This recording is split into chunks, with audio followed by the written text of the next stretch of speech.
Pada tahun 2021, Lithuania, sebuah negara kecil di Baltik dengan populasi kurang daripada 3 juta orang, telah membuat satu keputusan yang mengejutkan dunia. Mereka secara terbuka menyokong Malaysia dalam satu pertikaian kedaulatan yang penting, satu tindakan yang dilihat sebagai cabaran langsung terhadap sebuah kuasa besar global. Sebagai seorang penganalisis strategi antarabangsa, saya harus akui, di pejabat kami di Brussels dan London ketika itu, kami semua menganggap tindakan ini sebagai satu bentuk bunuh diri dari segi ekonomi. Beraninya sebuah negara kecil mencabar sebuah pasaran gergasi yang mempunyai 1,4 bilion penduduk. Pada saat itu, semua yang berada di dalam bilik mesyuarat faham bahwa ribut besar bakal melanda. Senarai sekatan perdagangan kuasa besar itu serta-merta dikemaskini. Kod ekspor Lithuania dipadam sepenuhnya daripada sistem kastam mereka, seolah-olah negara itu telah lenyap dari muka bumi. Syarikat-syarikat mula muflis, pelabuhan menjadi lengang, dan persoalan-persoalan di parlimen datang melanda seperti tsunami.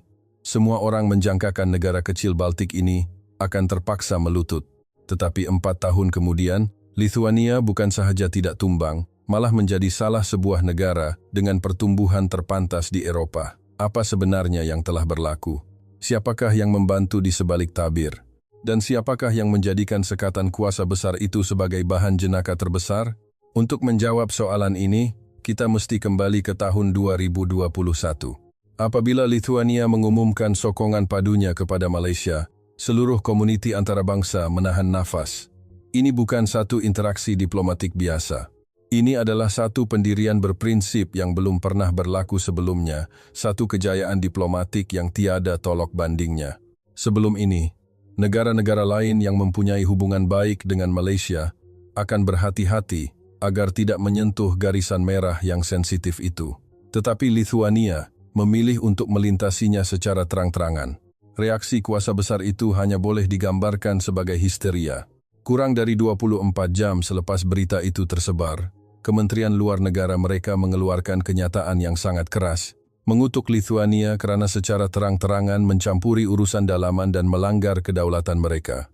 Seterusnya, kerajaan kuasa besar itu secara unilateral menurunkan taraf hubungan diplomatik kedua-dua negara daripada peringkat duta besar kepada kuasa usaha sementara. Ini adalah satu langkah hukuman yang amat jarang berlaku dalam sejarah diplomasi moden. Tetapi itu hanyalah permulaan. Ugutan ekonomi yang lebih dahsyat menyusul. Dalam sekelip mata, barangan dari Lithuania hilang daripada sistem kastam kuasa besar itu. Aliran perdagangan yang dahulunya berjalan lancar tiba-tiba terhenti, seolah-olah semua fail telah dipadam secara sengaja daripada sistem komputer. Ini bukan satu keterlaluan. Dokumen rasmi yang kemudiannya dikemukakan oleh Kesatuan Eropa, EU, kepada Pertubuhan Perdagangan Dunia, WTO, mengesahkan perkara ini. Hanya dalam 10 bulan pertama tahun 2022, nilai perdagangan Lithuania dengan kuasa besar itu menjunam sebanyak 80%. Memadamkan dari peta ini bukan metafora, tetapi realiti statistik yang dingin. Pesanan bernilai ratusan juta euro dibekukan, dan seluruh perdagangan ekspor negara itu menghadapi tamparan yang tidak pernah berlaku sebelum ini. Seorang ahli perniagaan Lithuania yang telah menjalankan perniagaan ekspor kayu di negara kuasa besar itu selama 15 tahun terpaksa melihat perniagaannya yang bernilai 50 juta euro setahun lenyap dalam sekelip mata. Beliau memberitahu stesen televisi nasional Lithuania bahwa kira-kira 95% daripada barangan beliau diekspor ke sana. Perniagaannya yang stabil tiba-tiba berubah pada hari kuasa besar itu mengumumkan penarikan balik duta mereka. Pelanggan di sana telah memberi amaran kepadanya bahwa syarikat-syarikat Lithuania mungkin akan dilabel sebagai tidak dialu-alukan atas sebab politik. Suaranya dipenuhi dengan kekeliruan dan kemarahan. Saya tidak lagi menerima sebarang pesanan baharu.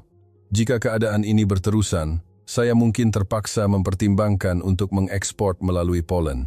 Namun, realitinya lebih kejam daripada yang dibayangkan oleh peniaga kayu itu. Presiden Konfederasi Perindustrian Lithuania tidak lama kemudian mendapati bahwa pelbagai industri melaporkan bahwa pihak berkuasa di sana telah berhenti memperbaharui permit import atau mengenakan aduan-aduan yang menyusahkan terhadap produk mereka, sesuatu yang tidak pernah berlaku sebelum ini. Sebagai contoh, Hasil pertanian Lituania yang berkualiti tinggi tiba-tiba didakwa mempunyai masalah penyakit dan serangga perosak. Peniaga produk tenusu yang mempunyai pengalaman ekspor selama bertahun-tahun diberitahu bahwa produk mereka tidak memenuhi piawaian. Malah, kelayakan pengekspor bir juga ditarik balik dalam tempo sebulan. Ini adalah sebuah pembunuhan ekonomi yang sistematik. Namun, apa yang benar-benar menakutkan adalah langkah seterusnya kuasa besar itu. Bidang kuasa ekonomi rentas sempadan. Tindak balas mereka bukan sahaja ditujukan kepada syarikat-syarikat Lituania, tetapi juga diperluaskan kepada mana-mana syarikat multinasional yang mempunyai urusan perniagaan dengan Lituania. Menurut laporan Bloomberg, syarikat-syarikat besar dari Jerman dan Swedia turut terjejas. Kuasa besar itu mengenakan tekanan yang amat besar ke atas syarikat-syarikat multinasional ini, menuntut mereka untuk mengeluarkan semua komponen dari Lituania daripada rantaian bekalan mereka. Jika tidak, produk mereka juga akan dihalang daripada memasuki pasaran gergasi itu. Ugutan ekonomi sebegini menyebabkan seluruh rantaian bekalan Eropa merasai bahangnya. Syarikat kereta api Lituania juga dimaklumkan oleh pelanggan mereka bahwa kumpulan kereta api negara kuasa besar itu telah memberitahu pelanggan bahwa perkhidmatan kereta api kargo mingguan yang terus ke Lituania akan digantung. Tekanan dari luar sudah cukup sukar untuk ditanggung, tetapi perpecahan dalaman lebih menakutkan. Ahli-ahli parlimen pembangkang dengan carta data di tangan muncul di siaran berita televisyen dan mengkritik hebat keputusan kerajaan. Mereka menyifatkan Kementerian Luar Lituania sebagai birokrat yang duduk di pejabat sambil minum kopi, menggunakan wang titik peluh rakyat untuk mengejar cita-cita pribadi yang khayalan. Media sosial pula dibanjiri dengan kritikan pedas. Pegawai-pegawai utama yang terlibat dalam keputusan itu kemudiannya menceritakan bahwa tempoh itu adalah hari-hari paling gelap dalam kerjaya mereka. Tekanan mencapai kemuncaknya pada awal tahun 2022 karena tamparan yang paling hebat bukan datang daripada musuh atau pembangkang, tetapi daripada pemimpin mereka sendiri. Malah Presiden Lituania, Gitanas Nausėda, secara terbuka menyatakan bahwa keputusan itu adalah satu kesilapan.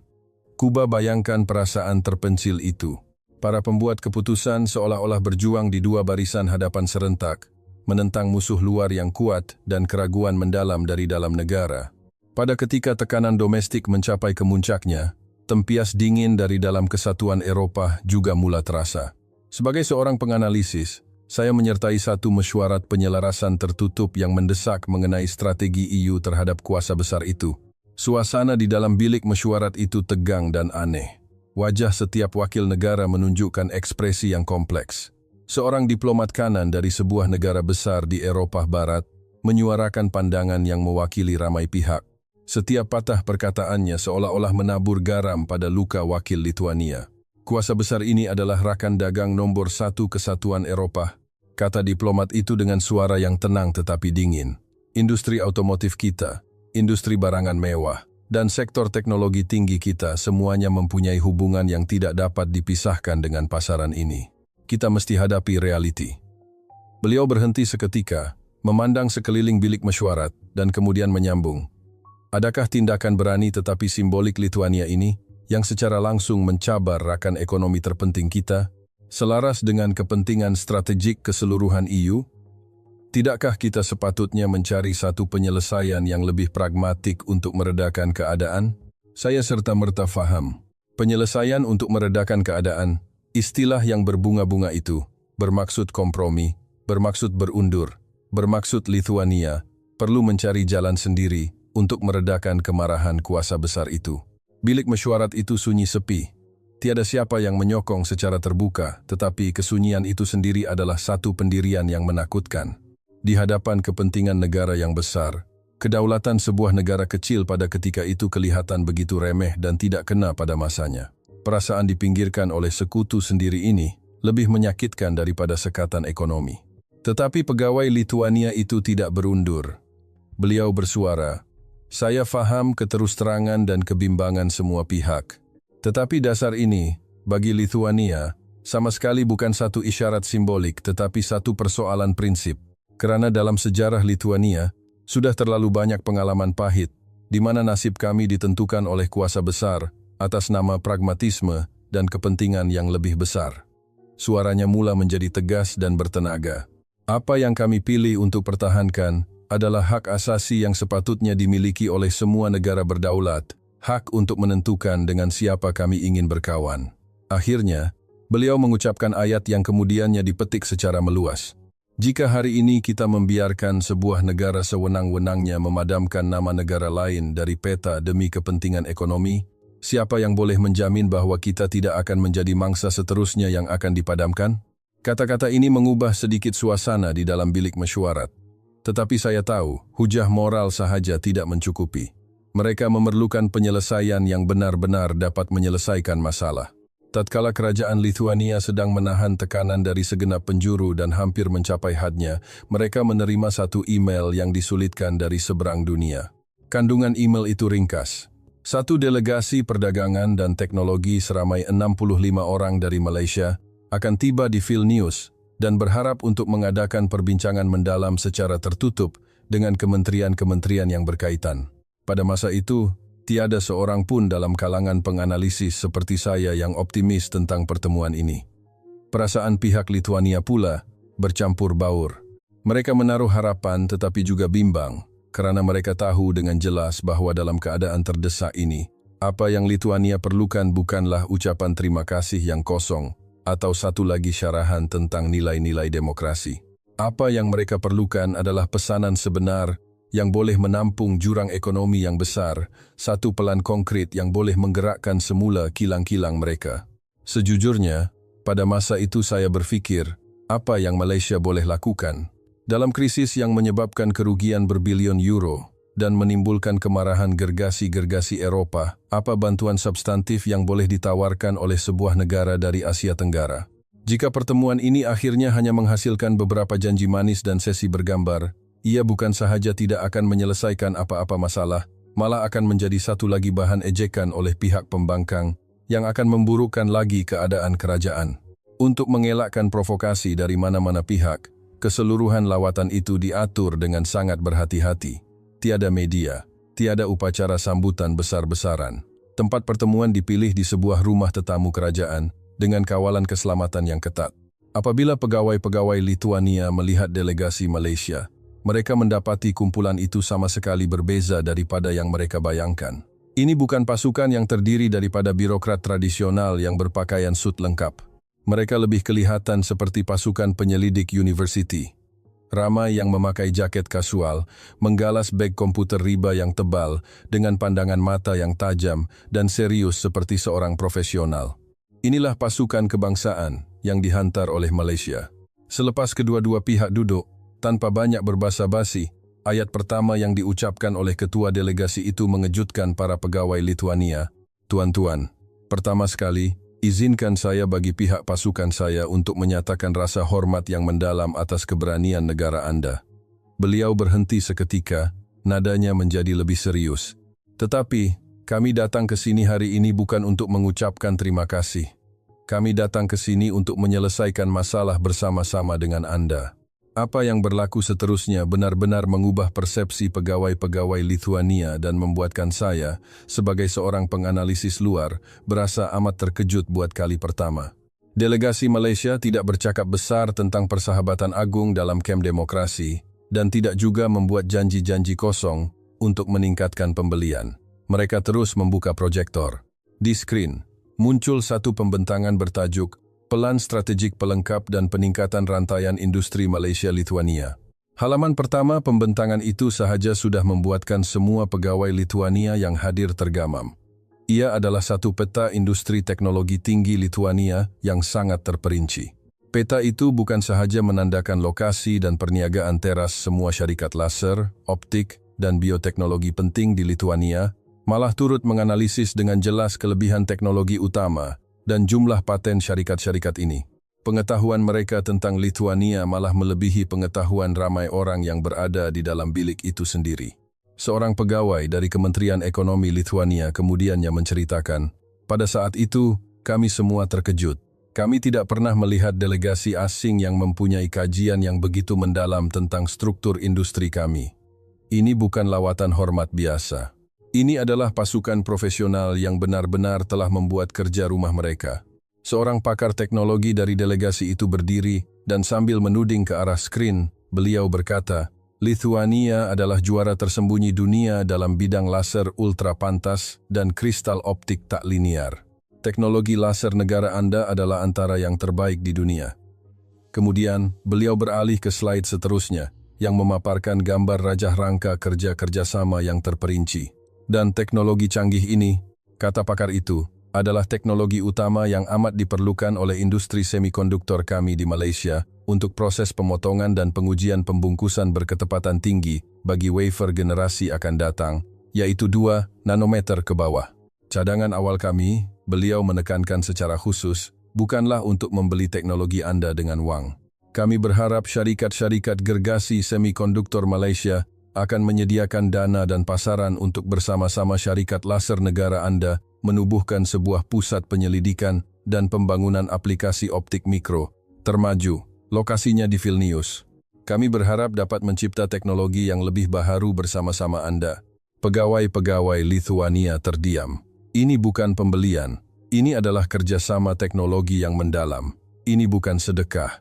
Ini adalah pengiktirafan tertinggi terhadap keupayaan industri Lithuania.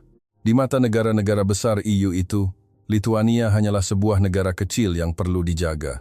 Tetapi di mata Malaysia, Lithuania adalah rakan kongsi yang memiliki teknologi bertaraf dunia dan layak untuk bekerja sama secara sama rata. Seterusnya, pembentangan beralih ke halaman seterusnya. Topiknya, pertanian.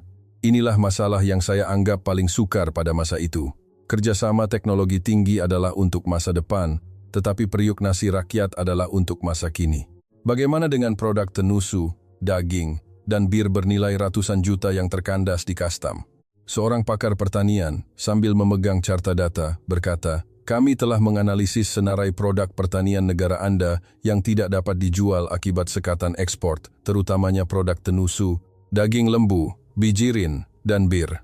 Pada masa yang sama, kami juga telah menganalisis barangan import pertanian yang dahulunya amat bergantung kepada kuasa besar itu oleh Malaysia.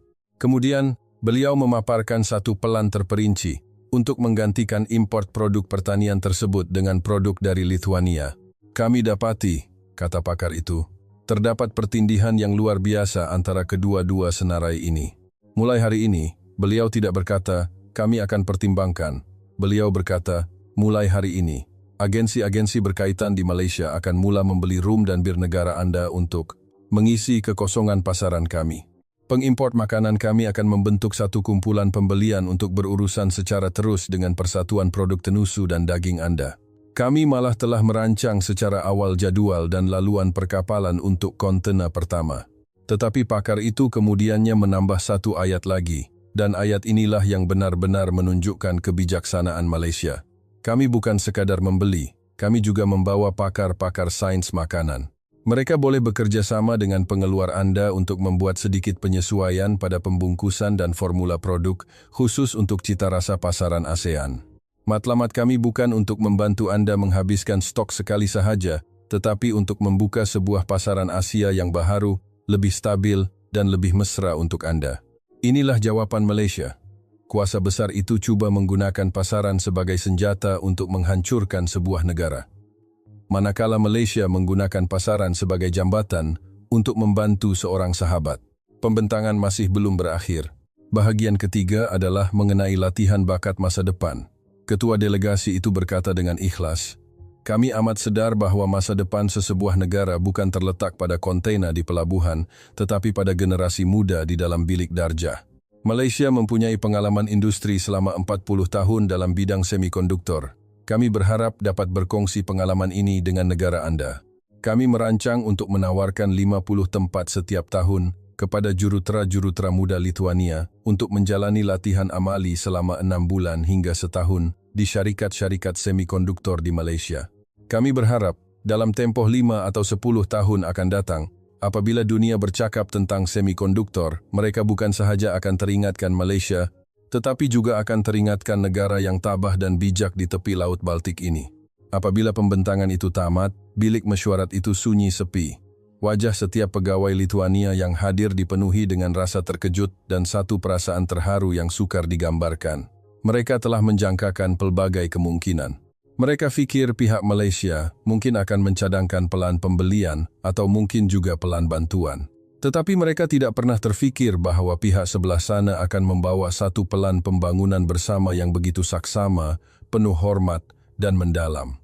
Dalam pelan ini, Lithuania bukan lagi mangsa yang perlu dikasihani, tetapi rakan kongsi kerjasama yang kuat, yang memiliki teknologi unik dan layak untuk dilaburkan.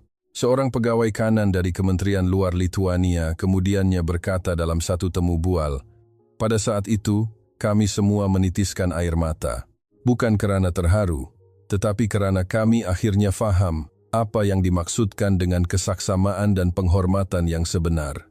Malaysia tidak menganggap kami sebagai objek yang memerlukan bantuan, tetapi sebagai sahabat yang layak untuk maju bersama." Lawatan delegasi Malaysia itu menghasilkan kesan domino yang besar. Apabila pelan kerjasama konkret mula dilaksanakan, hasil daripada pelan tindakan itu melebihi jangkaan semua orang. Inilah angka-angka yang mengejutkan penganalisis di seluruh dunia. Statistik pada tahun 2023 menunjukkan bahwa ekspor perkhidmatan Lithuania ke rantau Indo-Pasifik, terutamanya ASEAN, melonjak sebanyak 36%, manakala pada masa yang sama, ekspor mereka ke negara kuasa besar itu dan Rusia menurun sebanyak 21%. Mereka membuktikan kepada seluruh Eropah bahwa menjauhi pembuli bukan sahaja betul dari segi moral, tetapi juga sememangnya betul dari segi ekonomi. Dan kerjasama teknologi itu bukan sekadar cakap-cakap kosong. Dana pelaburan Eropah Tengah dan Timur bernilai $1.1 bilion oleh Malaysia telah dilancarkan. Salah satu proyek penting pertamanya adalah untuk membantu syarikat Teltonika dari Lithuania membangunkan teknologi semikonduktor. Apa yang lebih mengagumkan adalah penghormatan ini bersifat dua hala. Pada September 2023, sebuah makmal laser Lithuania telah dibuka secara rasmi. Lokasinya bukan di Vilnius, tetapi di Malaysia. Syarikat-syarikat Lithuania melabur sebanyak 1,5 juta euro dan Malaysia turut melabur sebanyak 1,5 juta euro. Ini bukan bantuan sehala. Ini adalah jabat tangan antara dua juara. Apabila produk-produk pertanian Lithuania benar-benar mula muncul di rak-rak pasar raya di Malaysia, dan apabila kumpulan pertama jurutera muda Lithuania terbang ke Malaysia untuk menerima latihan semikonduktor, seluruh Eropah mula menilai semula keputusan yang pada mulanya dianggap gila ini. Pegawai-pegawai Lithuania pada ketika itu amat memahami bahwa rasa selamat yang sebenar tidak pernah datang daripada cuba mengambil hati atau bergantung kepada mana-mana gergasi, tetapi datang daripada menjadikan diri sendiri lebih kuat dan memiliki rakan-rakan yang lebih tabah dan sehaluan. Dan bagaimana pula dengan kesatuan Eropah? Negara-negara besar Eropah Barat yang dahulunya hanya berdiam diri di dalam bilik mesyuarat, mereka akhirnya tersedar. Pengorbanan Lithuania telah membunyikan loceng penggerak untuk seluruh Eropah. Suruhanjaya Eropah pada Januari 2022 secara rasmi mewakili Lithuania untuk memfailkan kes di WTO terhadap kuasa besar itu. Lebih penting lagi, pengalaman Lithuania menjadi pemangkin utama kepada kelulusan Akta Instrumen Antipaksaan (ACI) oleh EU pada tahun 2023. Ini seumpama Lithuania menggunakan kesakitannya sendiri untuk memberikan seluruh Eropah perisai bagi menentang pembulian. Keberanian Lithuania itu berjangkit. Negara-negara Eropah Tengah dan Timur seperti Republik Czech dan Slovakia mula memikirkan semula hubungan mereka. Mereka mendapati bahwa bekerja sama dengan rakan-rakan yang berfikiran sama bukan sahaja boleh membawa manfaat ekonomi, tetapi juga dapat membantu mereka mencapai autonomi strategik yang lebih besar. Percikan api yang dinyalakan oleh Lithuania kini sedang merebak. Tetapi bagi saya, kemuncak sebenar cerita ini bukanlah kemenangan ekonomi atau politik. Ia adalah bab terbaharu dalam kisah ini. Pada tahun 2024 hingga 2025, persahabatan ini telah mencapai satu tahap yang baharu. Malaysia dan Lithuania mengumumkan bahwa mereka sedang membiayai bersama proyek pembinaan semula sekolah dan pembersihan periuk api kemanusiaan di Ukraina. Inilah gambaran yang paling indah. Ini bukan lagi sekadar urus niaga perdagangan antara dua negara. Ini adalah dua sahabat yang bebas, berganding bahu membantu seorang lagi sahabat yang sedang menderita akibat peperangan. Mereka sedang bersama-sama membina satu rantaian bekalan demokrasi yang sebenar. Kisah ini mengajar kita bahwa dalam era yang penuh dengan ketidakpastian ini, keberanian bukanlah tindakan melulu, tetapi pilihan untuk tetap berpegang pada prinsip setelah memahami harganya.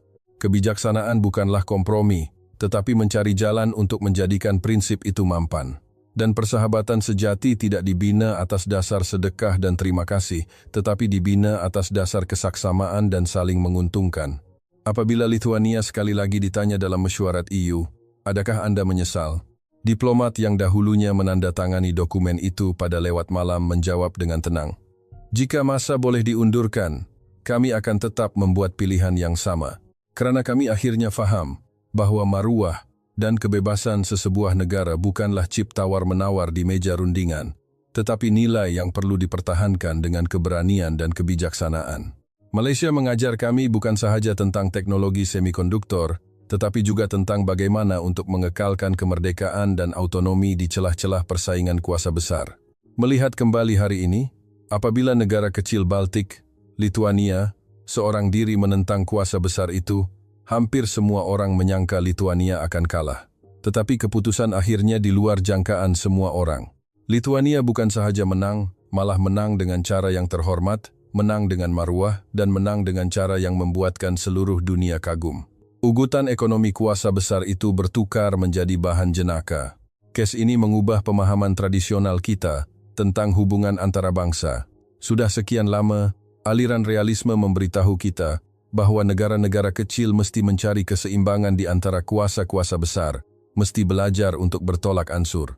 Tetapi Lithuania membuktikan bahwa sebuah negara kecil boleh melepaskan diri daripada kebergantungan kepada satu kuasa besar tunggal dengan mencari rakan kongsi yang sehaluan dan membangunkan kelebihan uniknya sendiri. Cara Malaysia bertindak balas pula menetapkan satu penanda aras baharu bagi kerjasama antara bangsa. Bukan bantuan, tetapi pelaburan. Bukan sedekah, tetapi penciptaan bersama. Malaysia membuktikan kepada dunia bahwa ia bukan sekadar sebuah negara yang sedang membangun, tetapi sebuah ekonomi matang yang mempunyai kekuatan teknologi yang hebat, kebijaksanaan diplomatik yang kaya, dan kesediaan untuk melayan rakan kongsi secara saksama.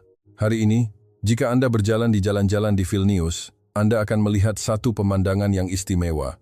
Di hadapan sebuah pusat kebudayaan baharu, Kerajaan Lithuania telah menanam sebatang pokok merbau, hadiah dari Malaysia. Di sebelahnya, berdiri sebatang pokok oak, pokok kebangsaan Lithuania. Kedua-dua pohon itu berdiri megah bersebelahan, akarnya berselirat di bawah tanah, dan dahan-dahannya saling menyokong di udara. Pokok oak adalah simbol Lithuania, melambangkan kekuatan dan ketabahan.